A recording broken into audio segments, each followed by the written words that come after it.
pilihan bagi sebagian kalangan agar bisa sampai di tempat tujuan dengan cepat. Meski demikian, sama dengan moda transportasi lainnya, terbang dengan si burung besi ini tetaplah penuh dengan hal-hal mengerikan.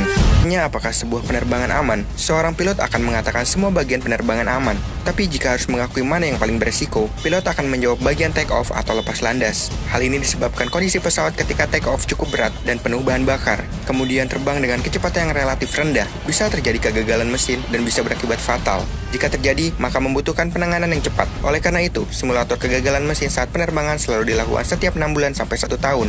Meski begitu, kejadian ini langka terjadi dan mudah-mudahan tidak akan pernah terjadi. Hal mengerikan lainnya saat take off adalah ketika angin bertiup sangat kencang. Ini akan mempersulit ketika sebuah pesawat hendak lepas landas, karena keseimbangan pesawat terganggu oleh angin kencang tersebut.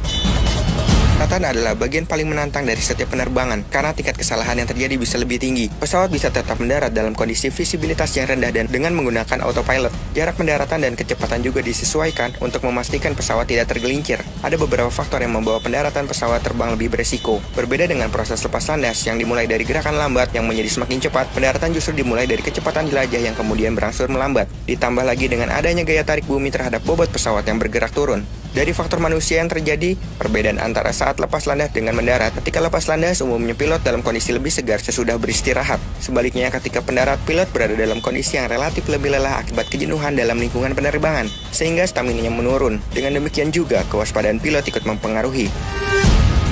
Hebat yang menimpa pesawat Etihad dan Hong Kong Airlines berturut-turut tahun lalu di langit Indonesia menimbulkan ketakutan tersendiri bagi para pengguna transportasi udara tersebut. Turbulensi atau guncangan udara adalah keadaan udara yang terganggu dan tidak stabil pada jalur yang dilalui sebuah pesawat. Penyebab gangguan kestabilan udara ini pada dasarnya terbagi oleh dua sebab, yaitu thermal atau perbedaan suhu udara dan mekanikal. Derajat intensitas guncangan udara ditentukan secara langsung oleh intensitas perubahan kecepatan pergerakan udara tersebut dan juga intensitas perubahan arah dari pergerakan udara. Sudah banyak sekali terjadi kecelakaan penerbangan karena faktor cuaca yang buruk. Di dalam dunia penerbangan, cuaca buruk adalah kondisi cuaca yang dikhawatirkan dapat mengganggu proses pengoperasian pesawat terbang pada saat lepas landas maupun saat landing di bandara tujuan. Unsur cuaca meliputi prediksi arah angin, kecepatan angin, awan rendah dan kabut, tinggi dan ketebalan awan, visibilitas atau jarak pandang, turbulensi udara dan pengendapan es pada badan pesawat. Kondisi cuaca bisa dikategorikan dalam beberapa situasi. Ada kategori cuaca yang baik atau clear weather, hingga kategori cuaca yang sangat buruk atau bad weather. Berbagai kondisi itu akan sangat menentukan bagi proses penerbangan, apakah penerbangan dilanjutkan, ditunda, atau dibatalkan sama sekali. Ketika hujan yang sangat deras, ini bisa mengganggu visibility atau jarak pandang dan menyebabkan landasan pacu tergenang air sehingga berbahaya bagi proses take off maupun landing. Ini bisa dikategorikan dalam cuaca yang buruk. Kondisi angin juga sangat penting untuk diwaspadai. Belum lagi jika banyak petir bersahutan di langit yang bisa menyebabkan semua kru, penumpang, dan pilot berdebar-debar. Ini merupakan bagian dari cuaca buruk, akan tetapi karena gangguan yang diakibatkan sangatlah mengerikan, maka menarik untuk dibahas lebih dalam.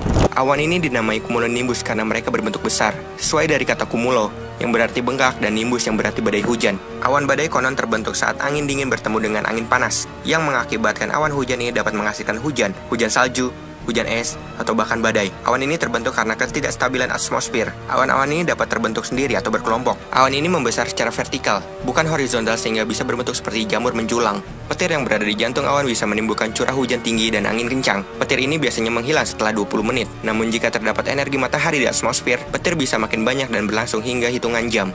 Awan ini bisa ditemukan di kawasan tropis. T-Rex merupakan musuh bersama dalam penerbangan. Pesawat yang tahan badai pun disarankan tak melawan awan tersebut. Kepala awan cumulonimbus memang tebal dan di dalamnya terdapat petir dan angin. Maka itu, tak heran bahwa jenis awan itu